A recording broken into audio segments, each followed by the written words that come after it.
Chapitre 1. Le parfum de Dowermead Hall. L'odeur fut la première chose qui frappa Miss Celia Grantham en franchissant le seuil de Dowermead Hall. Une curieuse fragrance, douce, florale et étrangement écœurante, flottait dans l'air comme un souvenir qui refusait de s'estomper. Ce n'était pas le mélange habituel de cire d'abeille et de fumée de bois qui l'accueillait chaque été lorsqu'elle rendait visite à sa tante, Lady Eugenia Montagu. Non, cette odeur était différente, féminine, insistante et étrangement troublante. Célia s'arrêta dans le hall d'entrée lambrissé de chêne et retira ses gants de cuir avec un air de maîtrise. Son tailleur gris, bien que légèrement froissé par le voyage depuis Londres, moulait impeccablement sa silhouette haute et élégante. Elle n'était pas belle au sens conventionnel du terme, mais il y avait quelque chose de frappant dans ses pommettes anguleuses, la froideur et la netteté de ses yeux gris, et dans sa façon de regarder chacun 2 fois avant de parler une fois. « Mademoiselle Grantham !» s'écria une voix depuis le palier supérieur. « Quel plaisir de vous revoir, ma chère !» Célia leva les yeux et vit dame Eugenia descendre l'escalier dans une mer de soie flottante. Ses cheveux argentés étaient tirés en arrière en un chignon précis, ses lèvres cramoisies et son regard vif, avec l'éclat d'une femme habituée à commander. Comme toujours, elle paraissait bien plus jeune que ses 68 ans. Une impression favorisée, soupçonnait Célia, par un éclairage soigneusement choisi et une petite quantité de crème, de teintures et de cosmétiques importés. « J'espère que le train était supportable », poursuivit Lady Eugenia en serrant doucement sa nièce dans ses bras. « Personne n'est jamais tout à fait le même après une journée sur le Southern Railway. »« J'y ai survécu, ma tante, » répondit Célia en souriant. « J'ai cependant croisé un malheureux monsieur qui a pris mon compartiment pour le sien et a insisté pour me parler longuement des terriers irlandais. » Lady Eugenia émit un rire rauque. « Quelle horreur ! Pauvre petite, venez donc au salon. Le thé vient d'être servi et le piano a été accordé depuis votre dernière visite. » Célia se laissa parcourir la grande demeure, remarquant le mobilier inchangé, les lourds rideaux de brocart et les divers signes de richesse hérités, épargnés par la guerre et la modernité envahissante de 1938. Pourtant, cette étrange fragrance les suivait. Elle s'accrochait au coin de la cage d'escalier, s'enroulait autour des balustrades et persistait dans le salon tel un fantôme. « C'est un nouveau parfum, ma tante ?» demanda-t-elle en s'asseyant près de l'âtre. « C'est plutôt inhabituel. » Dame Eugenia haussa un sourcil. « Du parfum ? Grand Dieu, non. J'ai renoncé à ces vanités à la mort de ton oncle. Non, ce doit être la dernière indulgence d'Yvette. » Célia leva les yeux. « Yvette ? Yvette Durand. Elle reste chez nous quelques semaines. Une cousine éloignée du côté français de la famille. Une de ces Durand venues de Lyon dans les années 1920, je crois. Très artistique, très moderne. Elle se parfume toujours les poignets et en laisse des traces partout où elle va. Je crois qu'elle essaie de devenir chanteuse, ou peut-être danseuse. Un truc très parisien et inadapté. » Célia haussa les sourcils. « Elle a l'air intrigante. »« Oh, c'est vrai, » dit Lady Eugenia avec une moue ironique. « Et dramatique. Elle a déjà provoqué 2 disputes à dîner et un évanouissement lors d'une charade. Franchement, c'est comme animer un ballet russe. » La porte s'ouvrit et un homme d'une 50aine d'années entra, moustachu, chauve et portant un plateau avec une précision chirurgicale. « Ah, Norris, » dit Lady Eugenia. « Mettez le thé sur la table, s'il vous plaît. Voici ma nièce, Miss Grantham. Célia, vous vous souvenez de Norris, notre valet de chambre si patient ? » « Je me souviens très bien de vous, mademoiselle, » dit Norris avec un léger sourire. « Vous voliez les noix marinées quand vous étiez enfant. »« Coupable, » dit Célia chaleureusement. « Et s'ils sont toujours disponibles, je ne fais aucune promesse. » Tandis que le thé était servi et que les gourmandises circulaient, Lady Eugenia reprit son flot habituel de bavardage, mi-philosophie. Elle évoqua les nouveaux sermons du vicaire, d'un optimisme insupportable, l'obsession de son voisin, le colonel Beckwith, pour les azalées, d'une freudienne absolue, et sa profonde méfiance envers tout ce qui était radio ou américain. Célia écoutait avec un amusement affectueux, son regard se portant parfois vers la large baie vitrée donnant sur les jardins, où les ombres s'allongeaient dans la lumière du début de soirée. « Vous souvenez-vous de Jeremy Farrow » demanda soudain Lady Eugenia. Célia reporta son attention. « Vaguement. Grand, avec des oreilles maladroites ?»« Toujours grand. Ses oreilles n'ont pas bougé. Il revient des Indes orientales dans 2 semaines. Quelque chose à propos des éléphants et du paludisme. Et il loue une maison juste en bas de la rue. J'ai pensé que vous pourriez refaire connaissance. » Célia lança un long regard à sa tante. « Est-ce une tentative de mariage, tante Eugénia ?»« Bien sûr que non, » répondit dame Eugénia d'un ton léger, malgré un sourire indéniable. « Je fais simplement remarquer qu'une jeune femme avec votre intelligence et vos chevilles ne devrait pas rester célibataire bien longtemps. » À ce moment-là, une voix forte et légèrement théâtrale retentit dans le couloir. « Où est l'écharpe crème aux pompons dorés ? Je ne la trouve pas, et sans elle, je me sens nu. » Dame Eugénia soupira. « Ce serait Yvette. » Un instant plus tard, la porte du salon s'ouvrit brusquement et une vision, vêtue de mousseline violette, entra. Yvette Durand, à peine plus de 20 ans, avait les cheveux noirs bouclés en marcelle, les yeux sombres et les cils épais, et une moue écarlate à faire taire les hommes à 20 pas. Elle entra dans la pièce comme sur une scène, jeta un regard curieux à Célia et lui tendit une main si parfumée qu'elle faillit chanceler. « Vous devez être sa nièce, » dit Yvette avec un fort accent français. « Quel plaisir de rencontrer un visage que je ne connais pas encore très bien. » Célia se leva et lui serra poliment la main. « Je suis Célia Grantham. Je suis Yvette Durand. Je chante parfois. J'essaie de ne pas tomber amoureuse cette semaine, mais on ne sait jamais. » « En effet, » dit Célia, légèrement déconcertée. Lady Eugénia s'efforça de calmer l'atmosphère. « Yvette a répété un récital de poésie tragique pour la fête des moissonneurs. C'est terriblement moderne et émouvant. »« Je mourrais si je devais lire une autre ligne de Keats, » déclara Yvette en s'affalant sur la chaise la plus proche. « Tout le monde est si silencieux dans cette maison.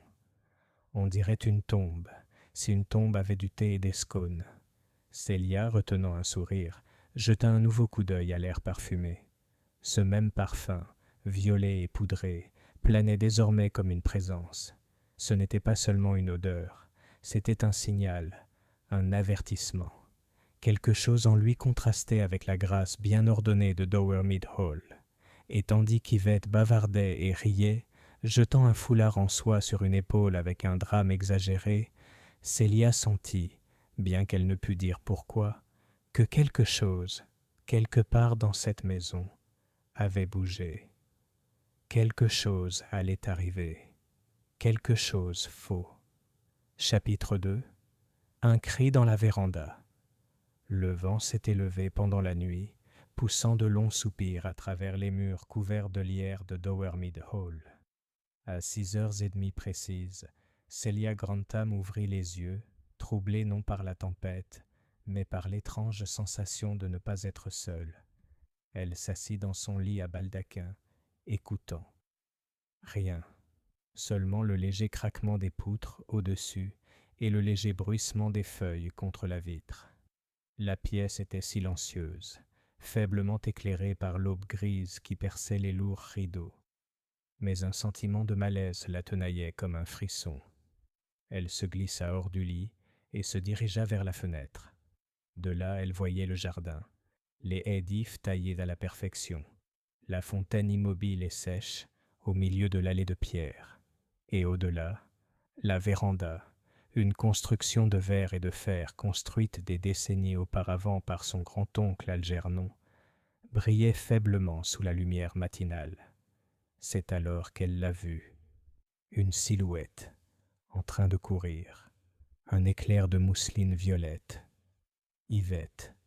Célia fronça les sourcils. La jeune Française courait dans le jardin, pieds nus, serrant quelque chose contre sa poitrine.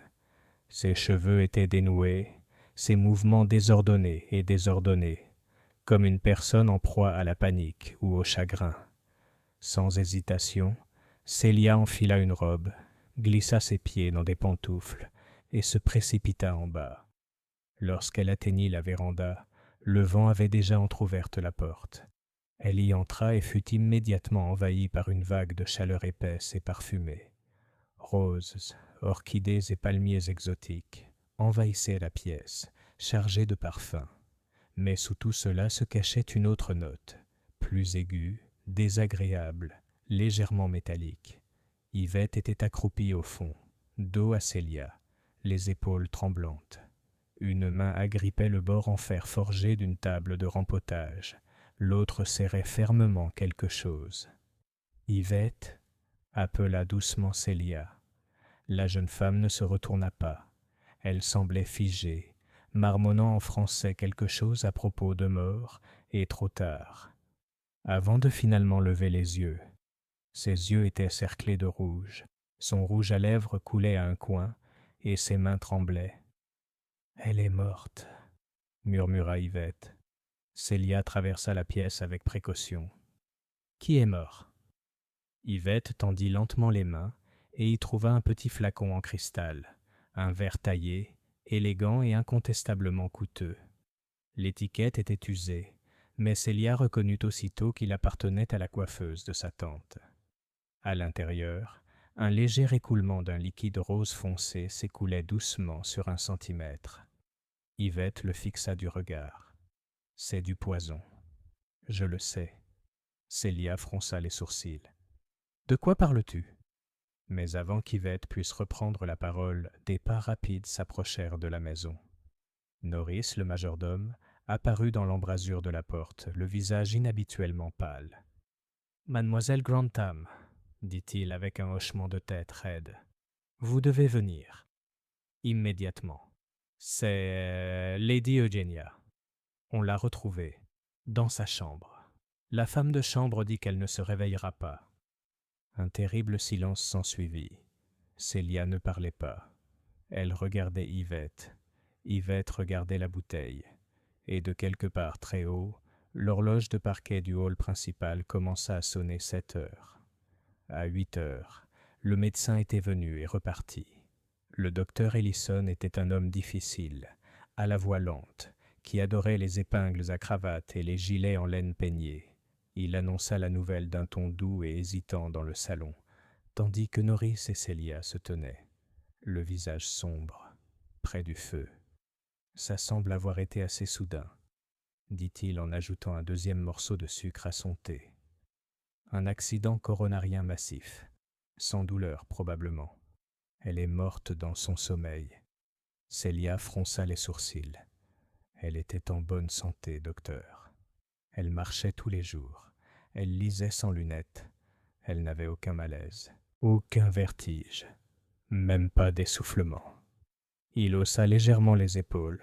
« Parfois, ces choses arrivent sans prévenir. » Célia n'était pas satisfaite. Elle était bouleversée hier soir, après le dîner. Elle s'est excusée plus tôt. Je pensais que c'était la récitation d'Yvette, mais... « Mademoiselle Durand ?» demanda le médecin. « La cousine française. »« Elle répétait de la poésie tragique, » dit Célia. « Ma tante trouvait ça déplaisant. » Le docteur Ellison s'éclaircit la gorge. « Et la bouteille ?» La femme de ménage a mentionné quelque chose. Célia hésita. Yvette l'a trouvée dans la véranda. Elle semblait bouleversée. Elle a dit que c'était du poison. Le médecin sourit poliment. Du poison ? Oh, je ne crois pas. Dame Eugénia n'était pas du genre à se lancer dans des histoires. C'était une femme de discipline et d'ordre. Précisément, murmura Célia. Il est parti peu de temps après, promettant d'avertir le coroner local, bien que clairement convaincu qu'il n'y avait pas eu d'acte criminel. Mais le malaise de Célia persistait. En milieu de matinée, la maisonnée était plongée dans le silence stupéfait d'une maison en deuil. Les domestiques erraient comme des fantômes dans les couloirs. Le thé était servi, intact, et Yvette s'était enfermée dans sa chambre, refusant de répondre lorsque Célia frappait. Il était presque midi lorsqu'une voiture s'est arrêtée dans l'allée de gravier, de manière inattendue et déplacée. Célia, debout dans le petit salon, jeta un coup d'œil à travers les rideaux de dentelle et vit un homme de grande taille descendre. Il portait un chapeau melon et un costume gris parfaitement coupé. Derrière lui, une silhouette plus petite, impeccablement vêtue, émergea. Sa moustache si symétrique qu'elle semblait peinte, sa posture fière et posée. « Qui » murmura-t-elle à voix haute. Un instant plus tard, Norris entra. « Voici un visiteur », dit-il avec la gravité de quelqu'un annonçant un membre de la famille royale. « Monsieur Hercule Poirot. » Et un associé, le capitaine Hastings. Célia regarda fixement. Norris toussa doucement. Il dit avoir été invité par Lady Eugénia la semaine dernière. Dans une lettre, quelque chose à propos d'un sentiment d'inquiétude dans l'air. Le cœur de Célia fit un étrange petit bond. Lady Eugénia, si maîtresse d'elle-même, si supérieure, avait invoqué Hercule Poirot. Elle lissa sa jupe et suivit Norris dans le couloir. Poirot retirait déjà ses gants avec la précision d'un homme accomplissant un rituel. Hastings se tenait à ses côtés, observant clairement les détails de la maison avec un œil habitué à l'ordre militaire. « Mademoiselle Grantham, je suppose ?» demanda Poirot en s'inclinant légèrement. « Oui, Célia Grantham. Bienvenue, monsieur Poirot. Je crains cependant que votre visite n'arrive à un moment particulièrement tragique. » Il inclina la tête, les yeux légèrement plissés. « Lady Eugénia Montagu est morte, » dit Célia. « Oui, » dit doucement Poirot. « C'est ce que j'ai compris. Et je ne pense pas, mademoiselle, que ce soit une coïncidence si elle m'a écrit il y a quelques jours seulement, me disant « Il y a quelque chose qui cloche à Dowermead, monsieur Poirot. Quelque chose de non dit. Quelque chose de parfumé. » Il la regarda attentivement. « Dites-moi, mademoiselle, qui dans cette maison porte du parfum ?» Chapitre 3. L'odeur du soupçon. Le salon de Dowermead Hall, bien qu'élégant, décoré dans des tons doux de vermouth et d'ivoire, semblait étrangement austère cet après-midi-là, comme si quelque chose d'essentiel avait disparu avec la mort de Lady Eugénia. Peut-être était-ce dû à l'absence de sa présence imposante, ou au fait que sa figurine de labrador en bronze préférée avait été discrètement tournée vers le mur. Quelle qu'en soit la cause, un silence régnait dans la pièce, empreint d'attente et d'attention. Poirot se tenait au centre du tapis du foyer, les mains soigneusement croisées derrière le dos, sa moustache impeccablement cirée et intacte malgré le vent. Hastings, assis un peu raide près de la fenêtre, contemplait le jardin avec le vague malaise d'un homme hésitant entre le deuil, l'enquête ou les condoléances. Célia verse le thé avec une précision automatique. « Lady Eugénia vous a écrit avant sa mort, monsieur Poirot. » Poirot hocha la tête. « Oui, mademoiselle. Un petit mot. Elle mentionnait seulement qu'elle sentait qu'une ombre s'était glissée dans la maison et que quelque chose d'anormal flottait dans l'air. Quelque chose qui avait un visage charmant. » Il se tourna vers la fenêtre, les yeux plissés. « Cela a suffi à me faire descendre de Londres sur le champ. » Célia marqua une pause, ses doigts se recroquevillant légèrement autour de la tasse. Elle n'a jamais mentionné se sentir en danger. « Certaines femmes, mademoiselle, » dit doucement Poirot, « ne le ressentent pas. Elles le sentent. Elles le savent.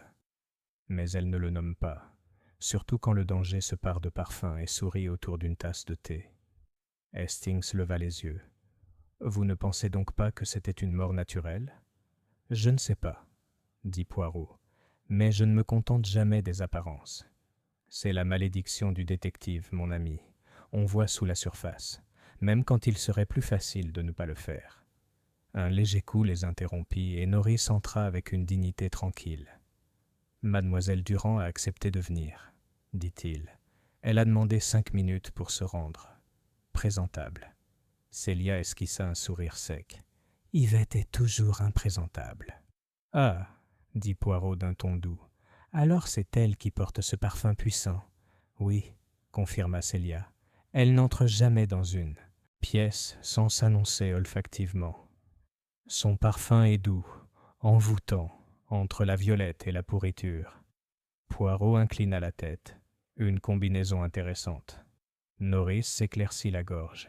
Il y a aussi un certain révérend Henry Vail ici. Il devait s'entretenir avec Lady Eugénia ce matin au sujet du programme de la fête des moissonneurs. « Veuillez le faire entrer dans le petit salon, » dit Poirot. « Nous lui parlerons bientôt. » Norris hocha la tête et se retira. Un instant plus tard, Yvette entra. Elle était vêtue de soie noire qui scintillait à chaque mouvement, ses cheveux serrés sur la nuque, ses yeux cernés de traits de colle spectaculaires. L'odeur de son parfum la précédait, forte et persistante, même dans le spacieux salon. « Bonjour, monsieur, » dit-elle en s'approchant de Poirot avec la grâce d'une actrice de théâtre. « Vous êtes le célèbre détective, n'est-ce pas? Venez résoudre notre tragédie. » Poirot inclina la tête. « Je suis ici pour observer, madame. Pour voir. Et peut-être en voyant, pour comprendre. » Yvette se laissa tomber dans une chaise longue. « Il n'y a rien à comprendre. » Dame Eugénia était vieille, fragile. Elle s'est brisée, comme du cristal. « Tu t'intéressais à elle ?» Yvette hésita. Elle était gentille. Froide, mais gentille. Elle a payé mes cours de chant l'année dernière, et elle m'a fait promettre de ne pas séduire son jardinier. Hastings cligna des yeux. « Tu... quoi ?» « C'était une blague, » dit Yvette d'un ton léger. Il était très ennuyeux, mais elle aimait m'imaginer toujours au bord du scandale. Poirot fit un pas en avant. « Tu étais dans la véranda ce matin ?» Yvette se raidit. « Oui. »« Tu as trouvé la bouteille ?» ?»« Je l'ai fait. »« Et qu'est-ce qui vous a fait soupçonner que c'était... du poison ?» Yvette détourna le regard. « L'odeur. Ce n'est pas seulement du parfum. Il y a autre chose en dessous. Américaine comme des amandes et de la poussière. Et... » Elle s'interrompit brusquement, tordant un mouchoir sur ses genoux. « Oui. Je l'ai vue hier soir. Dame Eugénia. Elle était assise dans son fauteuil près du feu. Elle tenait la bouteille à la main. Elle l'ouvrit, la renifla. Elle avait l'air perplexe. Puis elle la rangea dans son tiroir. Le regard de Poirot s'aiguisa. « Tu en es certain ? » ?»« Je jure. Et qui d'autre connaissait cette bouteille ?» Yvette haussa les épaules. « Je ne sais pas.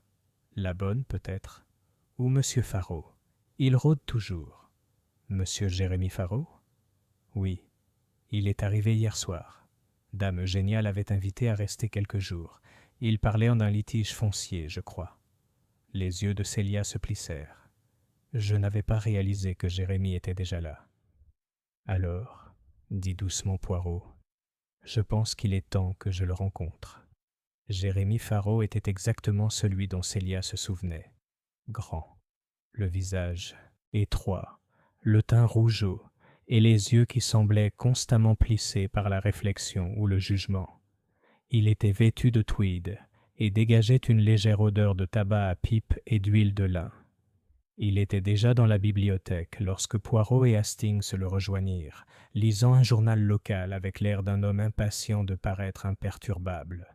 « Monsieur Faraud, » commença Poirot, « permettez-moi de me présenter. Hercule Poirot. » Faraud se tenait raide. « Oui, je connais votre nom. L'inspecteur. Eugénia vous a mentionné en passant.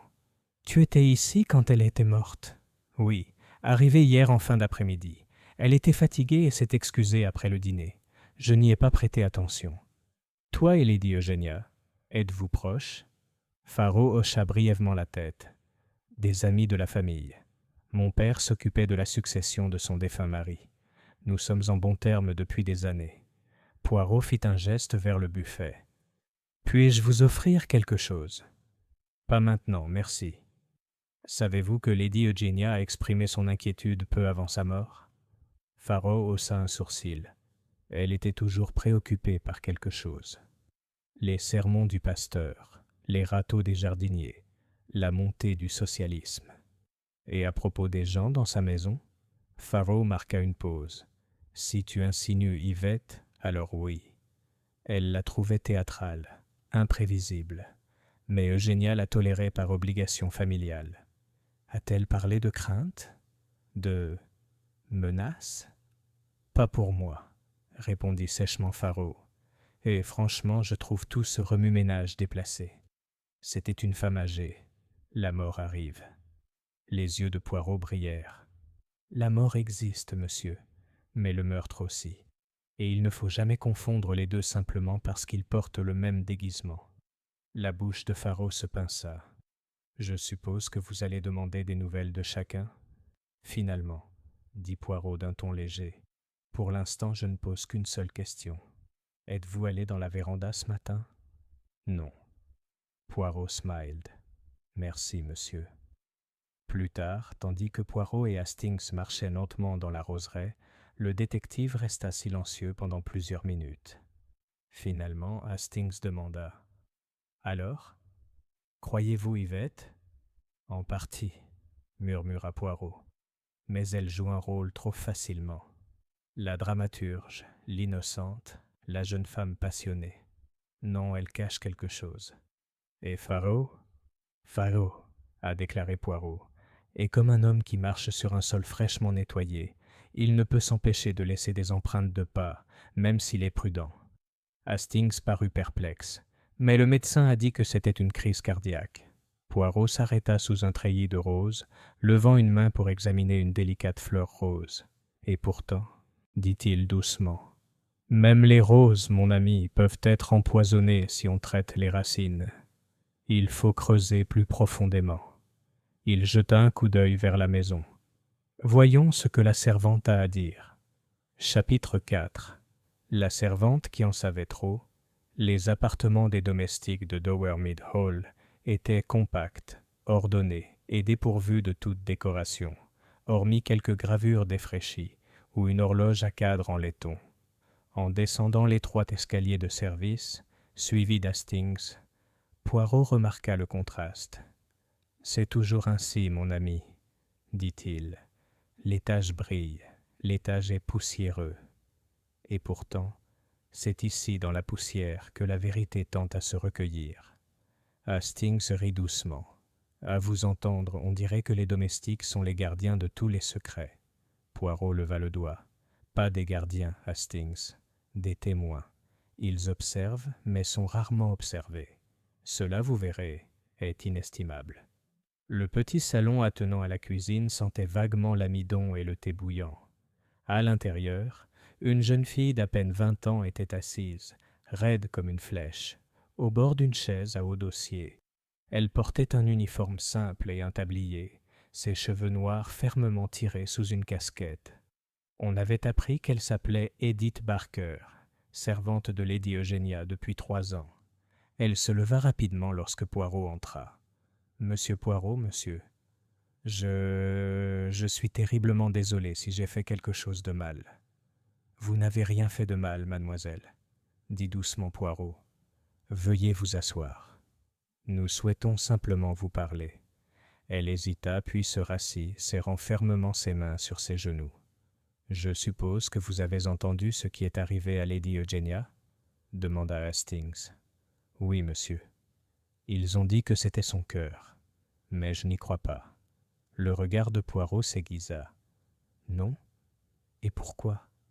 Edith se mordit la lèvre. « À cause de son comportement d'hier. Je ne l'ai jamais vue comme ça. »« Dites-moi. » Elle était nerveuse, agressive.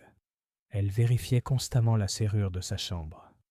À un moment, elle m'a demandé si quelqu'un avait fouillé dans les tiroirs de sa coiffeuse. Je lui ai répondu que non, mais elle ne m'a pas cru. Elle a dit qu'il manquait quelque chose, qu'elle pouvait... Odery avait été perturbée. « Odeur ?» répéta Hastings, confus. « Oui, monsieur. » Elle n'arrêtait pas de renifler l'air. Elle a dit qu'il y avait une odeur, importune et malhonnête, comme elle l'appelait. Puis elle m'a fait fouiller tous ses flacons de parfum pour voir s'ils avaient été trafiqués. Poirot hocha la tête, pensif. « Et l'était-il » ? « Eh bien, dit lentement Edith, La plupart de ces parfums étaient à l'ancienne. Lavande, eau de lilas et eau de Cologne.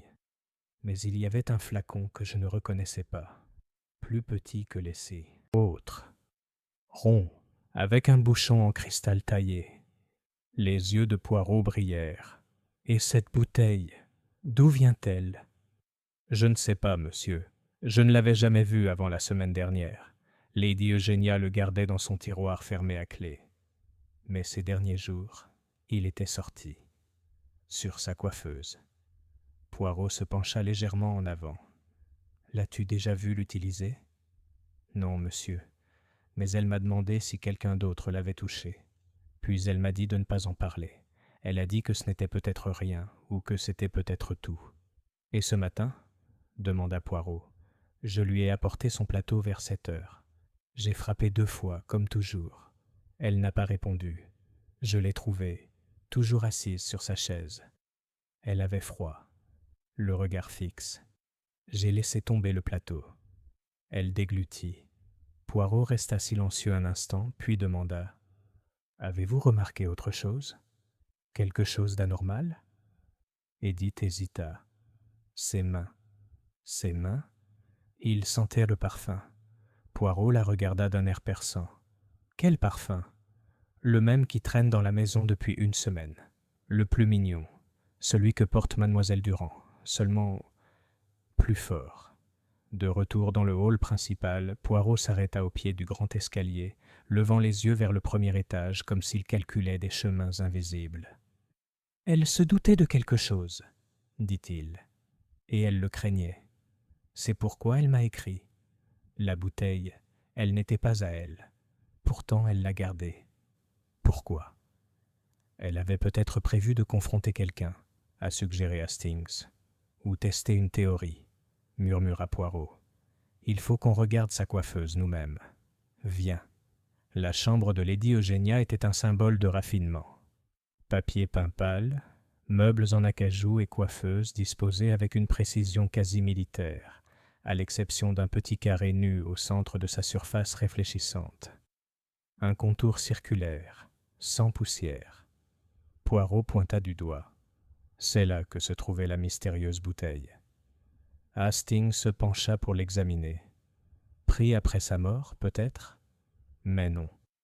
Mademoiselle Durand l'avait dans la véranda. La question est, pourquoi Lady Eugénia l'a-t-elle laissée dehors hier soir? Il examina ensuite les tiroirs. À l'intérieur se trouvait sa collection habituelle de poudre, de peignes et de boîtes à bibelots. Mais dans un compartiment, Poirot trouva quelque chose qui le fit lever les sourcils. C'était une enveloppe pliée, non scellée, vide, à l'exception d'une unique feuille de papier à lettres coûteuses. Sur celle-ci, de l'écriture audacieuse de Lady Eugénia, étaient inscrits 5 mots. « Si je meurs » demanda Poirot. Poirot le tenait en l'air sans parler. « Eh bien, » dit Hastings après une longue pause, « cela change certainement les choses. »« Cela les confirme, » corrigea doucement Poirot. Lady Eugénia ne se contentait pas de soupçonner le danger, elle s'y attendait. Ils se retrouvèrent au salon en fin d'après-midi. La maison était plongée dans ce silence étrange, propre aux cités frappées par une mort subite, où même les horloges semblaient réticentes à tic-tac. Yvette entra la première, toujours vêtue de noir, le regard méfiant. Puis arriva Jérémie Farrow, avec sa raideur habituelle. Le révérend Val suivait, un homme grand, à l'air triste, au visage allongé et au regard solennel. Norris se tenait silencieusement au fond de la salle. Poirot resta près du foyer, l'enveloppe à la main. « Il y a beaucoup de choses que nous ignorons, » commença-t-il, « mais certaines choses sont désormais claires. Dame Eugénia craignait pour sa sécurité. Elle m'a écrit par précaution. Elle a identifié une odeur qui ne lui appartenait pas, comme le signe d'un problème. Il brandit l'enveloppe. Ce mot confirme son intuition. « Si je meurs » demanda Poirot. Il y avait un silence collectif. Poirot se tourna vers le groupe. « Je vous le demande à tous maintenant. Qui a apporté le flacon de parfum dans cette maison ?» Silence. Puis Yvette se leva. « Oui, oui, dit-elle doucement, mais pas comme ça. » Expliquez-moi, mademoiselle. C'était un cadeau, dit-elle, d'un homme à Paris, un ami, un parfumeur. Il a dit que c'était rare, délicat. Je l'ai porté une fois ici, juste une touche, mais Lady Eugénia l'a remarqué. Elle a dit que c'était malhonnête. J'ai ri. J'ai pensé qu'elle exagérait. Plus tard, j'ai laissé le flacon sur la table. Je n'ai pas remarqué qu'il avait disparu. Et tu ne l'as plus jamais revu avant ce matin ? Demanda Poirot. Non. Il l'observa, le regard indéchiffrable. Alors, soit quelqu'un a pris le parfum pour l'utiliser comme poison, soit ce n'était pas du parfum. Hastings fronça les sourcils. Mais l'odeur n'aurait-elle pas averti la victime ? Pas s'il était imprégné d'huiles essentielles. Certains poisons, dit Poirot, n'ont ni goût ni odeur immédiat. D'autres imitent le sucré. Et si Lady Eugénia soupçonnait déjà le flacon, Yvette pressa une main contre sa bouche. « Je pense, dit doucement Poirot, que le poison n'était pas du tout destiné à Lady Eugénia. » Célia haleta. « Et alors ?» Poirot regarda vers la porte. « C'est cela, dit-il, que nous devons maintenant découvrir. » Chapitre 5. L'alibi roux. Le crépuscule s'était installé sur Dowermead Hall, tel un rideau de velours, doux, silencieux, et d'une obscurité impénétrable.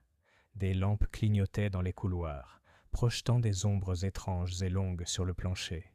Quelque part, une porte s'ouvrit et se referma sans bruit, et Hastings, malgré lui, ne cessait de jeter des coups d'œil par-dessus son épaule en suivant Poirot vers le bureau. « Dites donc, Poirot, dit-il alors qu'ils atteignaient le bout du couloir. Commencez-vous à soupçonner Yvette ? Poirot s'arrêta, un pied sur le tapis, et se tourna légèrement. Ah, mon ami, soupçon, c'est une cape lourde. Elle convient à trop d'épaules. Mais est-ce qu'elle... Ajustez la méthode. Le mobile ? Telle est la question. Eh bien, elle a avoué posséder le parfum. Et elle a trouvé le corps, ou du moins le flacon. Et elle était dans la véranda au petit matin. Oui, dit Poirot, et c'est ce qui me trouble. Il poussa la porte du bureau. À l'intérieur, Jérémie Farrow était assis à son bureau, un verre de whisky à côté de lui et un registre ouvert sous les doigts. Il leva les yeux avec un mélange d'agacement et de politesse contenue. « Oui. » Poirot s'inclina légèrement. « Pardonnez-moi cette intrusion, monsieur Farrow. Je voudrais clarifier vos déplacements d'hier soir. Pour mémoire. » Farrow soupira. « Encore ? Très bien. Après le dîner, je suis allé à la bibliothèque. J'ai lu jusqu'à 11h30, puis je suis allé me coucher. » « Tu n'as vu personne ? » ?»« Non. »« Vous n'êtes pas passé devant la chambre de Lady Eugénia ? » ?»« Non. Pourquoi devrais-je le faire ? » Poirot l'observa en silence. « Vous avez mentionné qu'elle vous avait invité ici pour discuter d'une question de propriété ? » ?»« Oui. Il y a une parcelle de terrain à côté du domaine Beckwith. Eugénia m'avait proposé de la vendre il y a des années, mais elle a changé d'avis. Récemment, elle semblait plus intéressée. J'ai supposé que c'était le but de ma visite. Et quelque chose a-t-il été convenu ? Farrow détourna le regard. On n'en a pas parlé. Elle n'était pas dans son élément hier soir. « Ah !» murmura Poirot. « Et ça ne vous a pas inquiété ? » Je pensais qu'elle était simplement fatiguée, distraite. Elle a dit qu'elle avait quelque chose à me montrer aujourd'hui. Elle n'a pas précisé quoi. « Un flacon de parfum, peut-être » demanda Poirot. Farrow parut surpris. « Je ne vois pas ce que vous insinuez. » Poirot sourit faiblement. « Je n'insinue rien, monsieur. Mais je trouve curieux que vous, qui étiez censé entretenir une relation étroite et professionnelle avec Lady Eugénia, n'ayez pas été informé de ses soupçons. » Le ton de Farrow se durcit. C'était une femme réservée. Poirot hocha la tête. « Tout à fait. Merci. » En sortant, Hastings se pencha vers lui. « Tu crois qu'il cache quelque chose ? » « Oh, certainement, » dit Poirot. « Mais si cela a un rapport avec un meurtre, cela reste à voir. » Le lendemain matin, la pluie tomba, une bruine constante et lugubre qui transformait les allées du jardin en boue et frappait aux fenêtres comme un visiteur impatient. Poirot invita la famille à se réunir dans la salle à manger pour une série d'interviews. Le révérend Henry Vail arriva le premier, l'air à la fois gêné et serein. Son visage anguleux resta indéchiffrable tandis que Poirot désignait une chaise. « Vous connaissiez bien Lady Eugénia, monsieur ? » « Nous nous connaissions depuis de nombreuses années, » a déclaré le révérend, « même si je ne dirais pas que nous étions proches. » Elle n'aimait pas les sermons sur le pardon. « Ah !» dit Poirot. « Trop sentimentale, peut-être ? Elle a trouvé du réconfort dans l'ordre, pas dans la grâce. » Les yeux de Poirot pétillèrent. « Vous êtes très franc, monsieur. J'admire votre franchise. Maintenant, dites-moi, où étiez-vous hier matin ? » « Je suis arrivé à 9h30. J'avais rendez-vous avec elle pour discuter de la fête paroissiale. J'ai été informé de son décès dès mon arrivée dans le vestibule. Est-ce qu'elle s'est confiée à toi ? A-t-elle déjà sollicité un conseil spirituel ? Rarement, mais j'avais observé un malaise chez elle ces derniers temps, une sorte de suspicion même. Son regard scrutait les recoins de la pièce plus que les gens. A-t-elle parlé d'un flacon de parfum ? Le révérend parut surpris. Du parfum ? Non. Poirot le remercia et le congédia gentiment. Lorsqu'il fut parti, Poirot se tourna vers Célia qui attendait en silence près de la cheminée. « Vous avez dit quelque chose hier, mademoiselle. Que Lady Eugénia n'était pas elle-même après le dîner. »« Oui, » dit Célia. Elle semblait perturbée. Après le récital d'Yvette, elle était silencieuse, comme si elle broyait du noir. Elle a laissé tomber sa serviette à un moment donné et ne s'en est pas rendu compte. Ce n'était pas son genre. Est-ce qu'elle a parlé à quelqu'un en privé ? Elle a discuté avec Norris pendant quelques minutes dans le couloir, puis elle s'est retirée tôt. Norris, songea Poirot. Oui, il est temps qu'on ait de ses nouvelles. Dans l'office du majordome, Norris se tenait comme on le ferait devant un juge, le dos droit, le menton haut, l'air neutre. Seul un observateur attentif remarquerait le moindre tremblement dans ses mains. « Elle t'a parlé après le dîner, » dit Poirot. « Qu'a-t-elle dit ? » « Elle m'a demandé, » dit Norris au bout d'un moment, « si j'avais vu quelqu'un monter pendant que la famille dînait. J'ai dit non, mais elle semblait peu convaincue. A-t-elle dit pourquoi elle a posé cette question ? Non, monsieur. Est-ce qu'elle avait l'air effrayée ? Il hésita. Je ne sais pas si c'était de la peur ou de la détermination. Elle m'a dit de bien verrouiller sa porte de l'intérieur. Elle m'a congédié sans son thé habituel. Poirot hocha lentement la tête. « Vous l'avez servie pendant de nombreuses années ? » 24, monsieur. A-t-elle déjà parlé de modifier son testament ? Cela fit réfléchir Norris. Pas pour moi. Mais j'avais des raisons de croire qu'elle rédigeait une lettre pour son avocat. Les yeux de Poirot s'illuminèrent. Elle l'a postée ? Non. Mais l'enveloppe était sur son bureau hier matin, déchirée, vide. Et maintenant ? Parti, dit doucement Norris. Poirot se perdit dans ses pensées. Puis il dit « Dites-moi, Norris, qui, à part vous, avait accès au bureau ? » La famille, bien sûr. M. Faro, Mademoiselle Célia, Mademoiselle Durand. Poirot haussa les sourcils. « Ah, alors peut-être que quelqu'un craignait ce que Lady Eugénia voulait changer. » Tard ce soir-là, Poirot et Hastings étaient assis près du feu de la bibliothèque. Poirot était inhabituellement silencieux, les doigts croisés sous son menton. « Tu tournes autour de quelqu'un, » dit Hastings. « Mais je ne vois pas qui. » Les yeux de Poirot restèrent fixés sur les flammes. « Ils mentent tous, Hastings. Yvette cache quelque chose. Faro protège sa fierté. Même Norris a des secrets cachés sous ses menottes. Mais le meurtre, le vrai meurtre calculé, ne naît pas de la vanité. Il naît du désespoir ou d'un avantage froid. Il s'est levé. Et demain nous verrons qui portera sa culpabilité avec le plus de soin. » Chapitre 6. Un mouchoir sans parfum. La pluie continuait le lendemain matin, tambourinant sans relâche sur le toit de la serre et rendant les couloirs de Dowermead Hall plus proches, comme si les murs eux-mêmes l'écoutaient. Hercule Poirot se tenait au pied du grand escalier, inspectant une fougère en pot comme si elle allait murmurer une confession. Le capitaine Hastings le rejoignit un instant plus tard, enfilant ses gants. « On part, alors ?»« Oui, » dit Poirot, « au village. Mais pas seulement pour prendre l'air.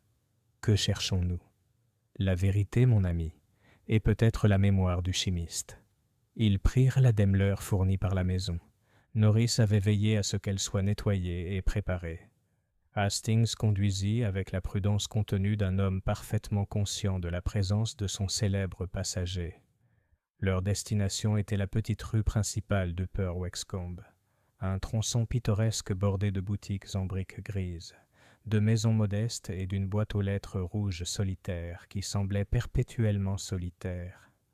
Au coin se trouvait le chimiste de Hollingford, un petit établissement bien rangé avec une légère odeur d'eucalyptus et de talc. À l'intérieur, un homme mince et âgé se tenait derrière le comptoir, les observant à travers d'épaisses lunettes. « Bonjour », dit Poirot avec un gracieux hochement de tête. « Puis-je vous déranger un instant ?» L'homme ajusta ses lunettes. « Bien sûr, monsieur. Êtes-vous le détective français ?»« Belge », corrigea Poirot avec un sourire. « Hercule Poirot. Et voici le capitaine Hastings. Nous participons à l'enquête concernant Lady Eugenia Montagu de Dowermead Hall. » « Ah oui, c'est terrible. » Poirot se pencha légèrement. « Nous espérons confirmer si un article particulier a été acheté ici, peut-être récemment. Un parfum.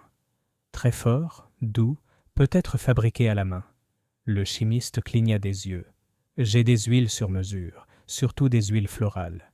On fait un mélange d'eau de rose pour Mademoiselle Trench. Elle l'aime avec une base extra-violette, un parfum puissant.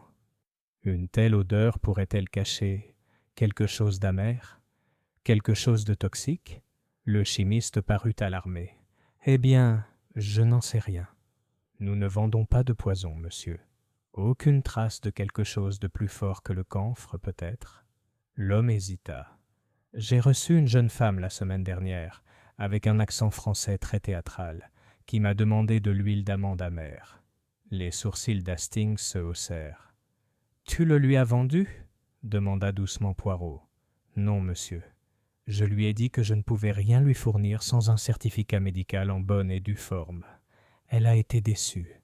Elle a dit que c'était pour $. » Les yeux de Poirot pétillèrent. « C'est toujours une explication pratique. Tu ne penses pas qu'elle... » « Je pense, » dit Poirot, « que nous sommes maintenant un peu plus près. » De retour à Dowermead Hall, l'atmosphère était devenue de plus en plus tendue. Yvette n'était pas venue prendre le petit déjeuner. Jérémie Farrow arpentait le jardin en marmonnant. Célia restait principalement à la bibliothèque, ses mouvements étant calmes et posés. Même Norris s'était mis à polir l'argenterie avec une ferveur inhabituelle. Poirot demanda voir les vêtements de Lady Eugenia datant de la nuit de sa mort. Ils avaient été soigneusement mis de côté. Sa robe de soirée, ses pantoufles et un mouchoir en dentelle trouvés près du feu. C'était le mouchoir que Poirot examina avec le plus grand soin. « C'est étrange, » murmura-t-il. « Qu'est-ce que c'est ?» demanda Hastings. Il le tendit à Hastings. « Sens. » Hastings obtempéra. « Rien. Sans parfum. » Exactement. Dame Eugenia parfumait toujours son linge. À la lavande, plus précisément. Et pourtant, rien. Pas même du savon. Elle en a peut-être utilisé un autre. Poirot secoua la tête. Non. Elle ne changerait pas ses habitudes du jour au lendemain. Ce n'était pas son genre. Hastings fronça les sourcils. Alors, à qui? Telle est la question, dit Poirot. Ce mouchoir a été placé. Ou laissé tomber. Quoi qu'il en soit, il était censé passer inaperçu. Mais c'est une erreur. Et j'ai l'intention de découvrir qui l'a fabriqué. Plus tard dans la journée, Poirot réunit à nouveau la maisonnée dans le salon sous prétexte de clarifier les choses. L'ambiance était à la réserve. « J'ai quelques petites questions, » dit-il. « Chacune ne prendra qu'un instant. » Il se tourna d'abord vers Célia. « Est-ce que tu empruntes parfois des choses à la coiffeuse de ta tante ?»« Jamais, » répondit Célia. Elle était possessive avec ses affaires. Chaque chose avait sa place dans sa chambre. « Merci. Et vous, monsieur Farrow, êtes-vous jamais entré dans la chambre de Lady Eugenia sans y être invité ? » Non. Cela aurait été inapproprié. Inconvenant, oui, mais peut-être nécessaire si l'on souhaite obtenir quelque chose qu'elle ne donnerait pas volontiers. Faro se raidit. « Tu m'accuses ?»« Pas du tout. Je ne fais qu'observer, tout comme le nez, monsieur Faro. » Il fit un geste vers l'air. Une odeur peut persister plus longtemps qu'un souvenir. Il se tourna enfin vers Yvette. « Mademoiselle Durand, vous m'aviez dit que le flacon de parfum était un cadeau ? » ?»« Oui, d'un Parisien. Je l'ai laissé dans le petit salon. Je n'y ai plus pensé. »« Et tu ne l'as jamais récupéré ? » ?»« Je ne l'ai pas trouvé. Et pourtant il semblait être en possession de Lady Eugénia. Je ne l'ai pas mis là. »« Alors qui l'a fait ? » demanda Poirot calmement. « Parce que quelqu'un, mademoiselle, a tenté d'empoisonner quelqu'un d'autre. Mais Lady Eugénia a trouvé la bouteille la première. Elle l'a testée. Elle s'en est doutée.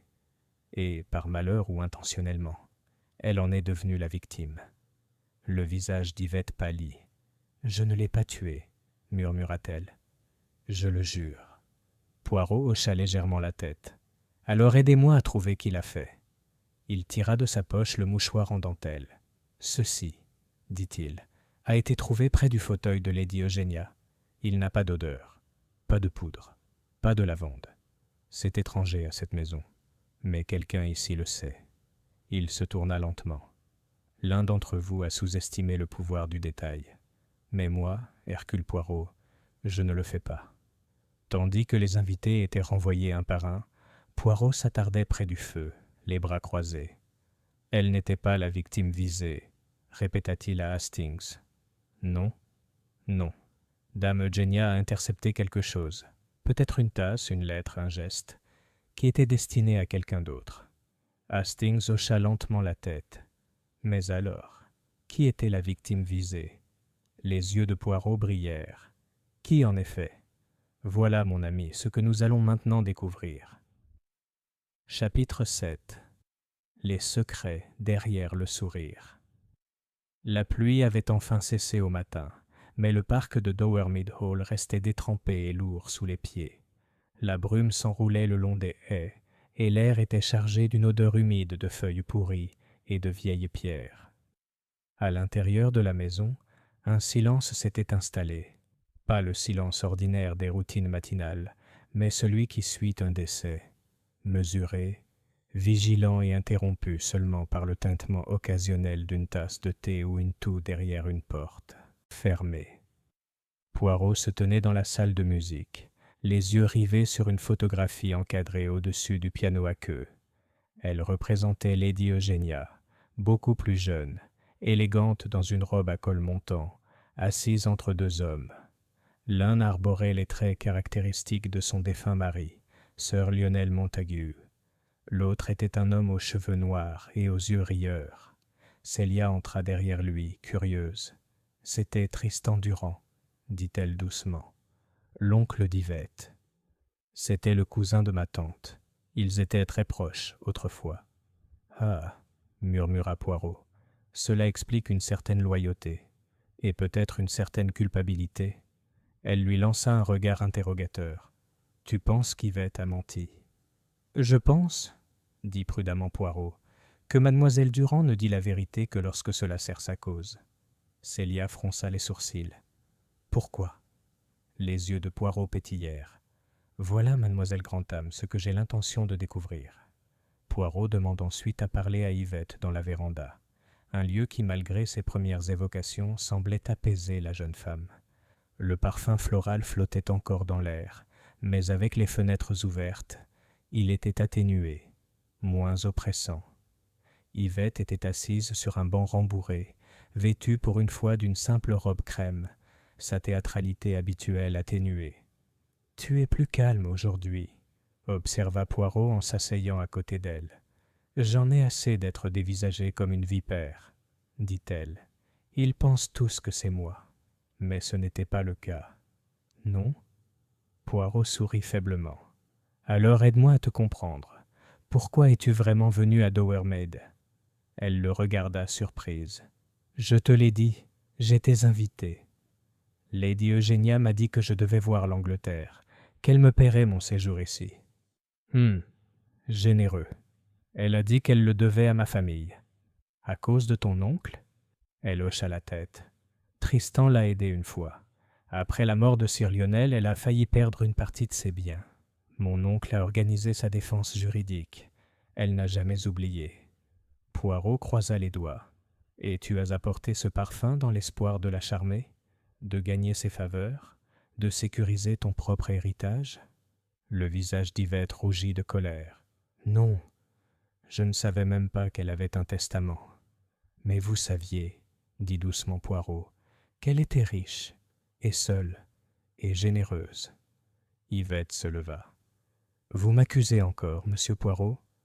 Non, mademoiselle, dit-il doucement. Je vous observe. Et je vous ai vu répéter 3 rôles différents depuis mon arrivée. La nièce endeuillée, l'innocente romantique et la victime blessée. Mais je me demande, laquelle est la vraie Yvette? Ses yeux brûlaient de frustration. Tu ne me connais pas. Non, dit-il doucement, mais je le ferai. Plus tard dans l'après-midi, Poirot retourna à la bibliothèque où Hastings l'attendait, feuilletant distraitement un atlas. « Elle craque, dit Hastings. Tu l'as secouée. Je ne l'ai pas secouée, corrigea Poirot. Je l'ai mesurée. Et elle n'est pas aussi fragile qu'elle en a l'air. Il se dirigea vers la fenêtre et regarda vers l'allée de gravier. Dites-moi, Hastings, dit-il, vous souvenez-vous du mot que Lady Eugénia a laissé dans son tiroir? Oui. Si je meurs, demanda Poirot. Plutôt direct. En effet. Mais elle n'a laissé aucune autre explication. Pas de nom, pas d'accusation, juste un mot. Peut-être avait-elle l'intention de vous raconter le reste en personne. Ou peut-être, dit Poirot, craignait-elle que le mot lui-même ne soit découvert. Si elle désignait le coupable, il serait détruit. Mais un mot adressé uniquement à moi pourrait survivre. Hastings fronça les sourcils. Alors elle protégeait le message point à part. Le rendre incomplet? Exactement. Il faut donc s'intéresser à ce qu'elle a fait, et non à ce qu'elle a dit. Il se tourna vers Hastings. Elle a convoqué Faro.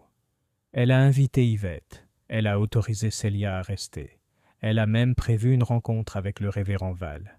Pourquoi les réunir tous ensemble? Hastings réfléchit. Un dernier règlement de compte? Poirot sourit. Une dernière représentation, peut-être. Mais qui était censé recevoir le rappel? Ce soir-là, Poirot parla doucement à Norris dans le bureau. Le majordome, poli et réservé, se servit un peu de cognac sans qu'on le lui demande. « Vous êtes dans la famille depuis près d'un quart de siècle, » dit Poirot. « Vous devez bien connaître leur tempérament. »« Oui, monsieur. »« Alors dites-moi, est-ce que Lady Eugénia confiançait sa famille ?»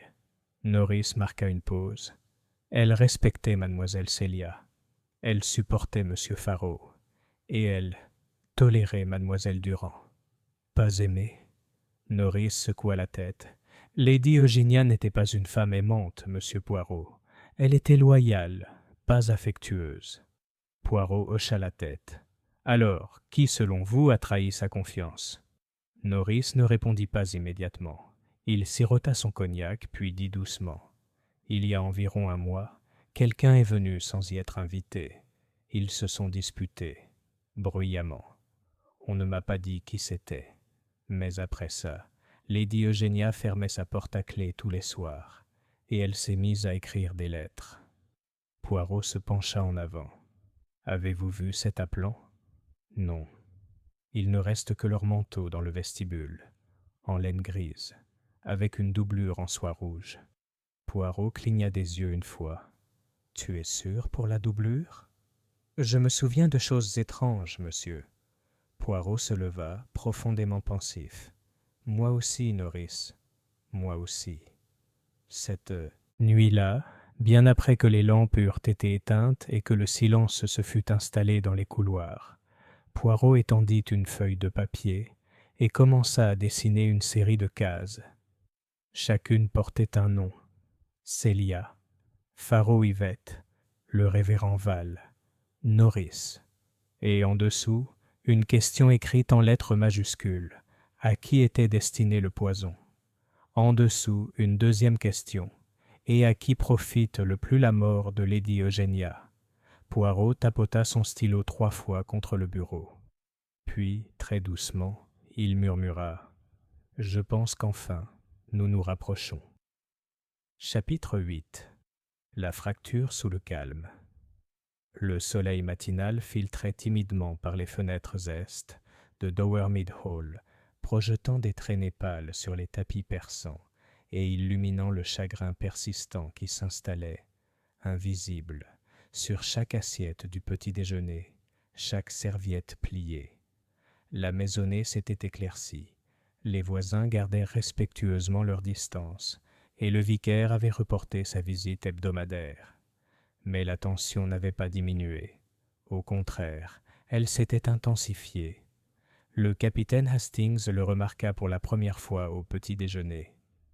Le silence se prolongea. Les regards se firent plus perçants. Célia remuait son thé sans le siroter. Yvette jouait avec un croissant qu'elle ne mangeait pas. Jérémie Farrow ne fit aucune apparition. Seul Poirot mangeait avec un appétit intact, savourant son œuf à la coque et son pain grillé avec un calme exaspérant. « Monsieur Poirot, » dit soudain Célia en posant sa tasse, « savez-vous quelque chose que vous ne nous dites pas ?» Poirot ne leva pas les yeux. « Je sais beaucoup de choses, mademoiselle Grantham. Certaines sont vraies, d'autres fausses, d'autres encore à moitié nées.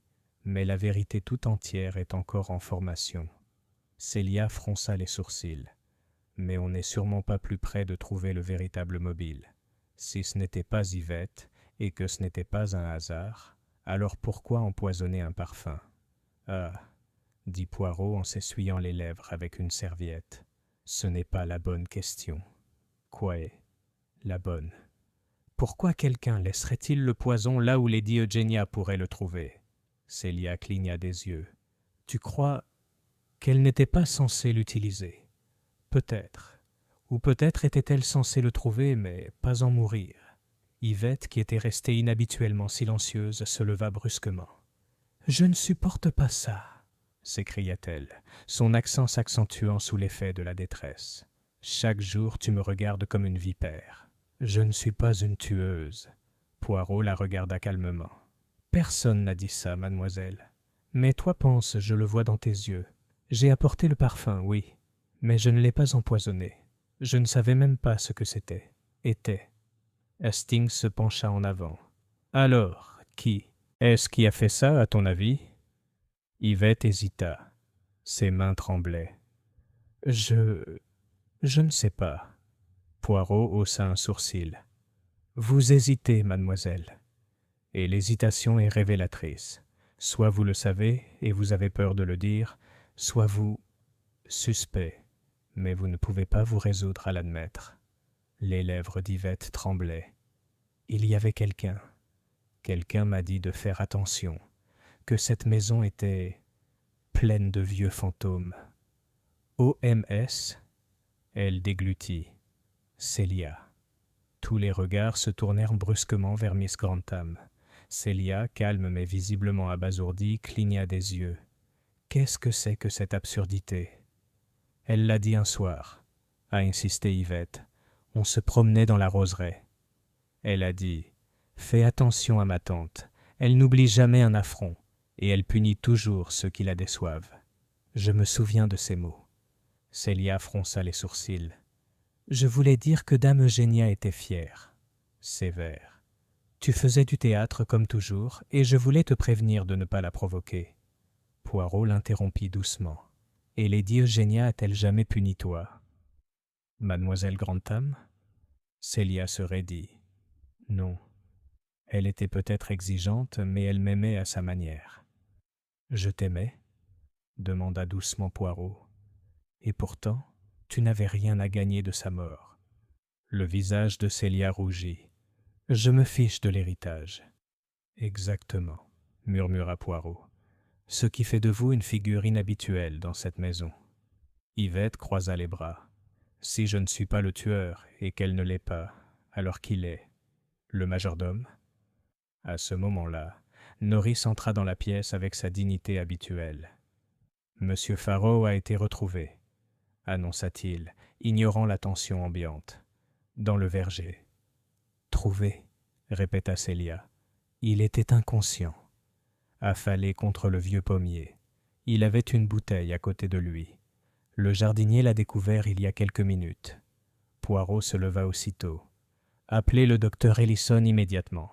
J'irai le voir. » Le verger était encore humide de la pluie de la nuit dernière, et Jérémie Farrow gisait recroquevillé sous les branches étalées d'une vieille Bramley, son manteau trempé et maculé de boue. Une bouteille de Porto à moitié vide gisait à proximité, le bouchon défait. Poirot s'agenouilla prudemment. « Il respire, dit-il, lentement, mais pas empoisonné. » Le docteur Ellison est arrivé quelques minutes plus tard et l'a confirmé. Trop de Porto, pas assez de nourriture, et peut-être le poids de la culpabilité. Poirot fronça les sourcils. Ou le poids de la peur. « Pensez-vous qu'il a essayé de se suicider ?» demanda Hastings. Poirot se leva et épousseta ses manchettes. « Non. Il a essayé d'oublier quelque chose, et ce faisant, il m'a tout dit. » Ce soir-là, alors que Farrow se remettait sous les soins du médecin, Poirot s'assit à nouveau avec Hastings près du feu. « Il y a un schéma récurrent, dit-il. Un flacon de parfum volé, un testament disparu, un mouchoir sans parfum, un homme qui boit trop tard, et une femme, Lady Eugenia, qui a tout vu venir. » Hastings soupira. « Et nous ne savons toujours pas qui était la véritable cible. »« Non, » dit doucement Poirot, « mais je crois savoir maintenant qui craignait d'être la cible. » Hastings se tourna vers lui. « Qui ?» Poirot eut un petit sourire. « Demain, dit-il, nous aurons nos réponses. » Il se leva et redressa ses menottes avec beaucoup de soin. « Et je poserai le piège final. » Chapitre 9. Le rassemblement des ombres. Il était un peu plus de 4 heures lorsqu'Hercule Poirot invita la maisonnée à se réunir dans le salon. Le feu était allumé, vacillant doucement dans la cheminée, et une odeur de cire d'abeille imprégnait les vieilles boiseries.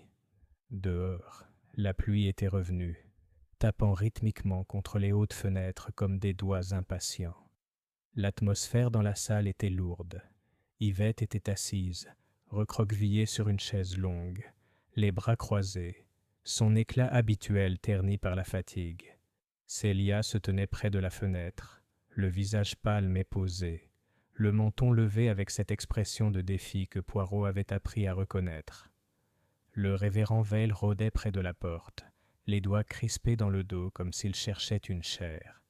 Jérémie Farrow, pâle et hagard, avait été descendu de sa chambre sous la surveillance du médecin, paraissant 10 ans plus vieux que 3 jours auparavant. Norris se tenait silencieusement près de la cheminée. Poirot, comme toujours, était posé et soigné. Ses chaussures brillaient. Sa cravate était parfaitement ajustée. Lorsqu'il commença à parler, son ton était doux, mais ses mots étaient tranchants comme du silex. « Mesdames et messieurs, » dit-il en joignant les mains devant lui, « nous sommes arrivés à la fin. » Il s'arrêta. « Vous connaissez tous une part de la vérité. Certains d'entre vous ont menti pour se protéger. D'autres ont menti pour protéger quelqu'un d'autre. Mais un seul d'entre vous a menti pour couvrir un meurtre. » Un éclair passa sur le visage de Farrow. Yvette tressaillit. Célia ne bougea pas. « Commençons par ce que nous savoir, » poursuivit Poirot. « Lady Eugenia Montagu est morte dans son fauteuil, dans sa chambre fermée à clé, entre 11 heures du soir et 7 heures du matin. À première vue, cela semblait naturel, mais un flacon de parfum, retrouvé plus tard dans la serre, n'était pas le sien. Il contenait non pas un parfum, mais la mort. » Il se retourna et marcha lentement sur le tapis. « Cette bouteille est passée entre plusieurs mains. Mademoiselle Durand l'a apportée dans cette maison, sans le savoir, affirme-t-elle. Elle l'a laissée dehors. Mais quelqu'un l'a prise. Quelqu'un a vu son potentiel. Quelqu'un l'a mise en possession de Lady Eugenia. » Il s'arrêta devant Célia. « Mademoiselle Grantham, dites-moi, où étiez-vous entre 22 heures et minuit la nuit où votre tante est morte ?» Célia ne sia pas. « Dans ma chambre, en train de lire. » « Quelqu'un peut-il confirmer ?» Non, il est passé à autre chose. Monsieur Farrow, vous avez prétendu avoir passé toute la soirée à la bibliothèque, mais on vous a retrouvé le lendemain matin dans le verger, à peine conscient, avec une bouteille de Porto ouverte et une manche déchirée. Farrow déglutit. Je n'avais pas les idées claires. Elle était morte. Et je me suis dit que c'était peut-être ma faute. C'est ta faute ? Demanda doucement Poirot. Je me suis disputé avec elle ce soir-là. Elle a dit qu'elle modifiait son testament. J'ai cru qu'elle voulait me mettre à l'écart. Elle savait que j'avais besoin de ce terrain. Mais elle a dit que je manquais de discipline. J'ai peut-être dit des choses que je regrette. Je me suis dit, peut-être que je l'avais poussée à le faire. Mais elle n'a pas été poussée à la mort, dit Poirot calmement.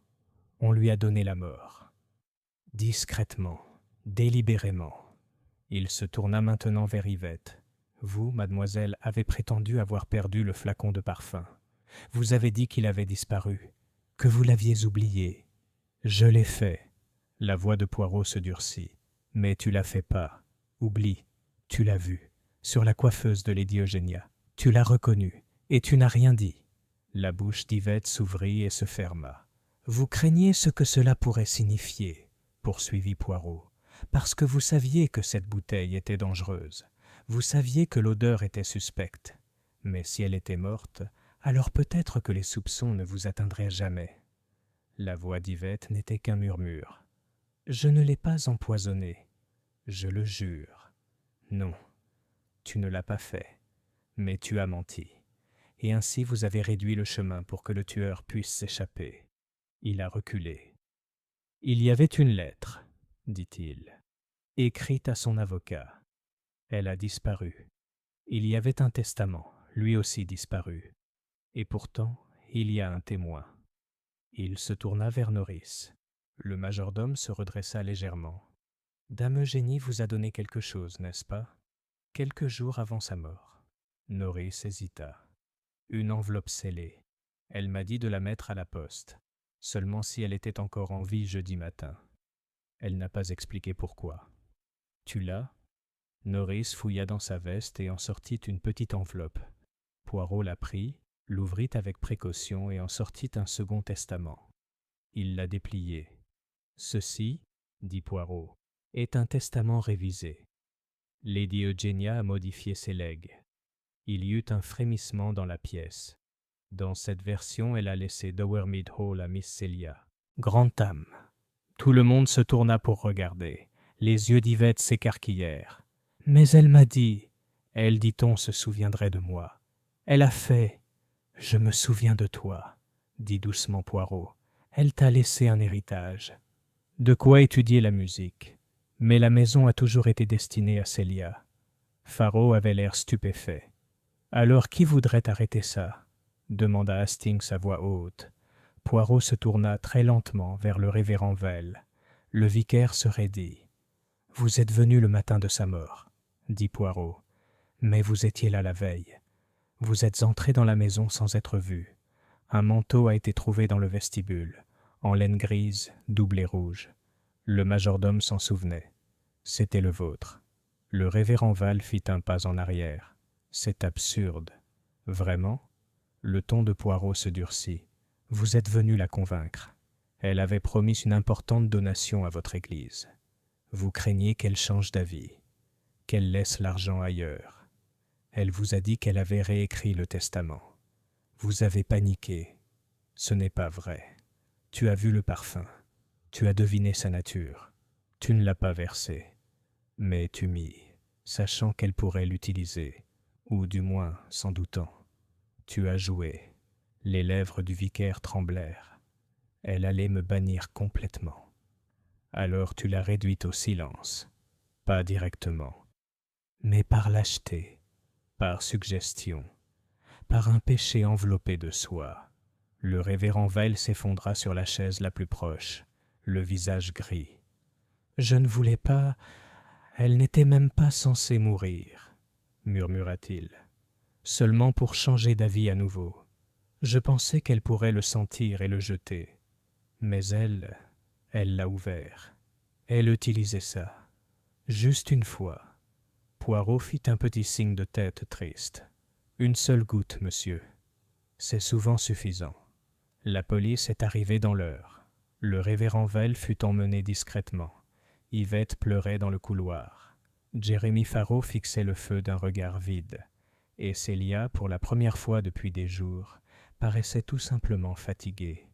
Poirot était assis à côté d'elle dans la bibliothèque, lissant l'enveloppe que Lady Eugenia avait écrite. « Elle vous a protégée, mademoiselle, même dans la mort. » « Elle aurait détesté tout ça, » murmura Célia. « Le drame, la suspicion. Elle l'avait prévu, » dit doucement Poirot, « et c'est ainsi qu'elle m'a appelé. » Il se leva et essuya une poussière de sa manche. « Et moi, Hercule Poirot, j'ai fait ce qu'on m'a demandé. » Chapitre 10. La révélation. Le salon de Dower Mead Hall était chaleureux, mais l'atmosphère était cassante comme du verre. Un feu crépitait dans la cheminée, le tic-tac de l'horloge de parquet emplissait le silence, et une pluie fine lissait les fenêtres en vagues rythmées. Les invités s'étaient réunis à nouveau à la demande d'Hercule Poirot, même si personne n'osait appeler cela une demande. Cela donnait l'impression d'un commandement. Célia Grantham se tenait près du piano, calme et pâle. Yvette Durand, les yeux rouges, s'essuyait nerveusement les joues avec un mouchoir de soie au léger parfum écœurant de violette.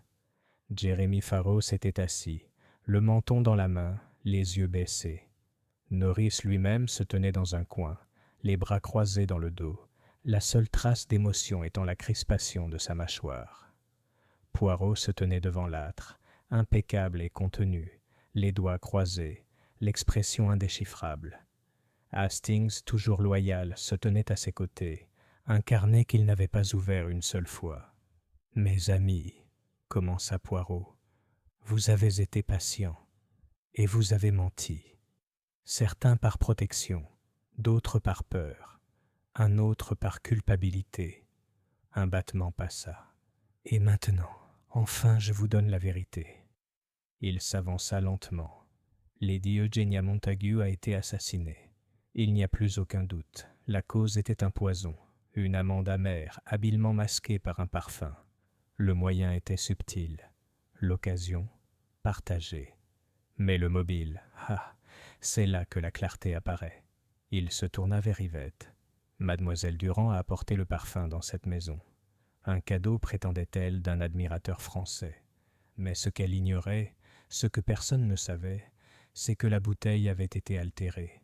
Entre Paris et Dower Mead, quelqu'un a remplacé son contenu par quelque chose de bien plus mortel. Yvette avait l'air terrifiée. Je n'y ai plus jamais touché depuis mon arrivée. Je le jure. Je te crois, dit doucement Poirot, parce que je crois que la bouteille t'a été volée le soir même de ton arrivée. Il se tourna maintenant vers Jérémie Farraut. Monsieur Farraut, vous m'avez dit que vous étiez à la bibliothèque ce soir-là, que vous n'aviez jamais vu Lady Eugenia, mais je crains que ce ne soit un mensonge. Vous a fait la voir, toi fait argumenter, et vous a fait apprendre qu'elle modifiait son testament pour ne rien te laisser. Farraut déglutit mais ne dit rien. Vous saviez qu'elle ne changerait pas d'avis, poursuivit Poirot. Elle avait été claire. Votre conduite, vos dettes, votre mauvaise gestion des terres. Elle avait perdu toute confiance. Alors, quand vous avez vu le flacon de parfum abandonné dans le petit salon, vous l'avez saisi. Vous avez vu une opportunité. La voix de Célia l'interrompit brusquement. Mais ce n'était pas la victime visée, n'est-ce pas? Poirot se tourna vers elle, les yeux plissés. Non, elle ne l'était pas. Un halètement collectif. Lady Eugenia n'était pas destinée à mourir. Touettez, mademoiselle Grantham. Célia resta immobile. La voix de Poirot était douce, mais ferme. Examinons les faits.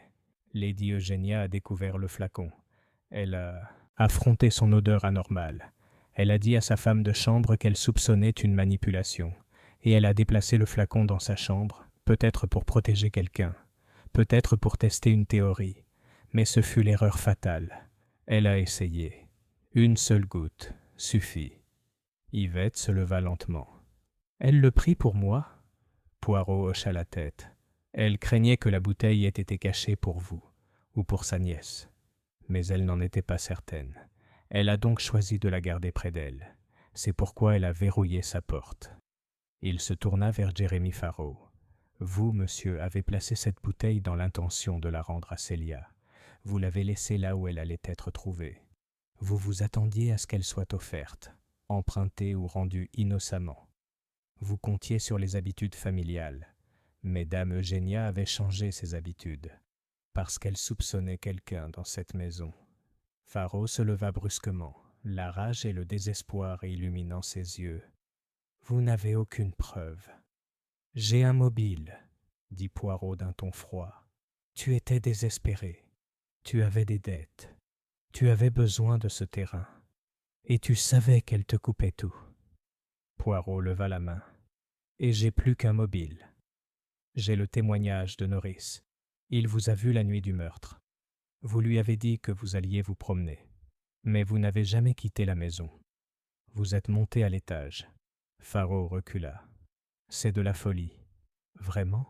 Alors comment ton manteau s'est-il retrouvé trempé si tu n'étais jamais sorti ce soir-là » Il se tourna vers Norris. « Le manteau ?» Norris s'avança et le posa sur une chaise. Un manteau de laine grise, taché, avec de la boue incrustée sur l'ourlet. Poirot s'en approcha prudemment. « Doublure en soie rouge, » dit-il. « Le manteau dont le révérend Vail était accusé. »« Mais ce manteau n'est pas le sien. Il est le vôtre, monsieur Farrow. » Farrow parut acculé. « Ça ne prouve rien. »« Et pourtant, » dit doucement Poirot, « tu t'es enfui au verger après le meurtre. Tu as bu. Tu t'es déchiré la manche. Tu as essayé d'oublier. » Farrow regarda la pièce d'un air égaré. « Elle allait me ruiner. »« Et donc tu as essayé de ruiner quelqu'un d'autre, » dit doucement Poirot. « Mais ton plan a échoué. » Les genoux de Jérémie Farrow cédèrent. Il s'effondra sur sa chaise. « Je ne voulais pas qu'elle ait, murmura-t-il. « Je voulais juste lui faire peur. Ou à Célia. Je pensais que si elle tombait malade, changeait d'avis, elle comprendrait sa vulnérabilité, qu'elle avait besoin de sa famille. » Poirot resta silencieux un instant. « Monsieur, » dit-il enfin, « vous avez joué avec du poison. Vous avez misé avec des vies. Et ce faisant, vous avez commis un meurtre. » Farrow baissa la tête. Dehors, on entendit le bruit d'une voiture. La police, arrivant une fois de plus à la demande discrète de Poirot. Farrow ne résista pas lorsqu'on l'emmena. Plus tard, dans la bibliothèque, Poirot et Hastings étaient assis en silence. Célia était la cible, a déclaré Hastings, mais sa tante lui a sauvé la vie, sans le vouloir. Poirot hocha la tête. Une femme d'ordre, certes, mais aussi d'une loyauté farouche. Elle a pressenti le danger, elle a agi, et finalement, elle a donné sa vie pour protéger la seule personne qui n'avait jamais rien demandé. Hastings regardait la pluie. Et le flacon de parfum ? Poirot fouilla dans sa poche et en sortit une petite fiole bouchée. « Désormais vide, » dit-il, « mais son odeur hantera cette maison pendant longtemps. » Chapitre 11. Le reflet. Une semaine plus tard, Célia Grantham trouva Hercule Poirot dans la roseraie, assis sur un banc en fer forgé sous les bras tendus de la vieille tonnelle. Les roses commençaient à peine à se remettre de la pluie, leurs pétales humides, leurs parfums doux et purs. Un jardinier travaillait silencieusement au loin. Derrière eux, la maison se dressait haute, silencieuse et, pour la première fois depuis des jours, paisible. Poirot portait un pardessus gris tourterelle et un chapeau clair qui lui couvrait les yeux. Il tenait un fin carnet de cuir qu'il referma délicatement à l'approche de Célia. « Tu pars, » dit-elle, même si ce n'était pas une question. Poirot inclina la tête. « Mon travail ici, mademoiselle, est terminé. » Elle s'assit à côté de lui. « Et que reste-t-il ?»« Le chagrin, » dit doucement Poirot, « et la guérison. Ils ne marchent pas au même rythme, mais ils suivent toujours. » Célia resta silencieuse un instant. Je n'arrête pas de penser à quel point j'ai frôlé la mort, et comment elle, ma tante, est morte à sa place. Elle est morte, dit doucement Poirot, parce qu'elle a pressenti le danger et ne l'a pas ignoré, parce qu'elle n'était pas aussi froide qu'elle en avait l'air. La voix de Célia se brisa. Je ne l'ai jamais remerciée. Pas comme il se doit. Elle était dure, certes, mais elle m'a élevé, et à sa manière, elle se souciait de moi. Poirot pose une main sur la sienne. On ne comprend souvent l'amour que lorsqu'il est trop tard, mais certaines dettes se paient en silence. Et ta survie, peut-être, est son ultime cadeau. Célia hocha lentement la tête, essuyant une larme sur sa joue. Faro sera-t-il pendu ? Demanda-t-elle doucement. Poirot regarda la pelouse mouillée. C'est au tribunal d'en décider. Mais il n'échappera pas à la justice. Que ce soit par la corde ou la solitude, il portera le poids de ses actes. Et Yvette ? Poirot s'autorisa un léger sourire. Elle retournera en France, je crois. Là-bas, elle pourra devenir ce qu'elle veut, chanteuse, actrice ou simplement nièce oubliée. Son drame était sincère, quoique mal placé. Mais elle n'était pas cruelle, juste stupide. Et le révérend Val ? Il se rétablira, dit Poirot. Et n'oubliez pas que la foi doit commencer par l'honnêteté. Une pause s'écoula entre eux. Tu vois tout, dit enfin Célia, même ce qu'on essaie de taire. Ah non, mademoiselle, corrigea-t-il avec un clin d'œil. J'écoute simplement très attentivement quand les gens croisent par les bas. Ils sourirent tous les deux à cela. De l'allée parvint le son de la voix d'Hastings, appelant doucement que la voiture était prête. Poirot se leva, ajusta ses menottes et regarda vers la maison une dernière fois.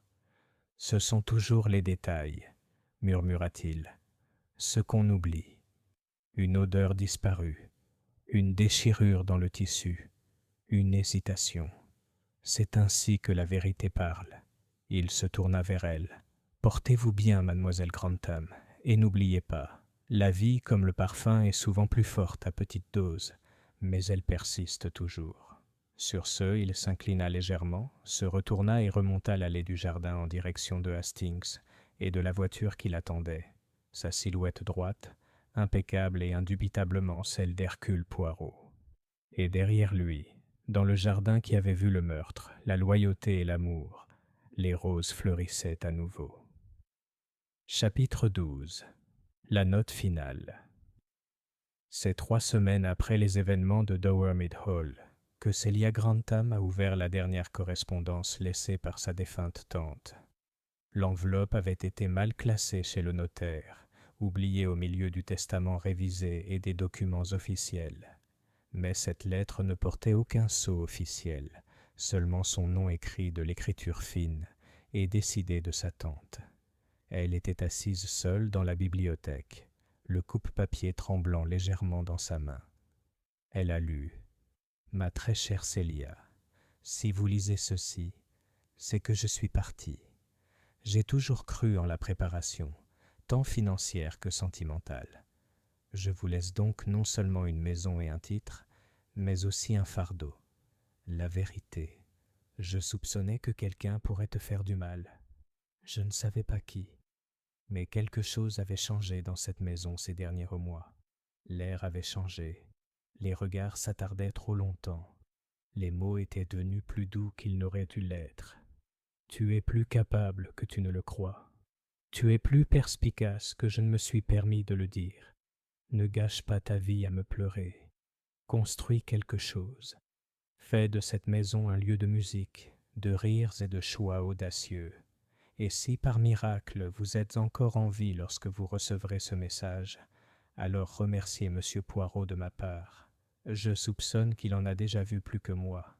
Votre tante affectueuse, et parfois impossible, Eugénie. Célia plia lentement la lettre et la serra contre sa poitrine.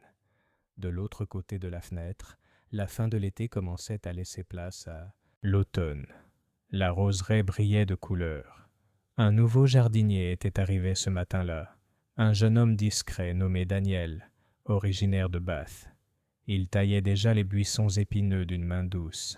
Célia sourit faiblement. La vie, semblait-il, avait une étrange façon de ressurgir après le deuil.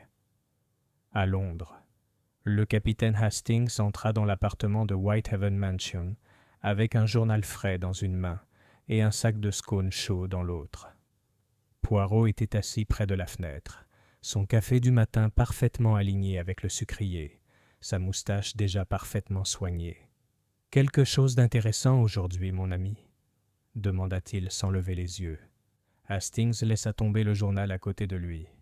Jérémie Farrow a plaidé coupable. Homicide involontaire, pas meurtre. Le tribunal a conclu qu'il n'y avait pas préméditation, seulement imprudence. Il purgera 10 ans de prison. Poirot hocha la tête.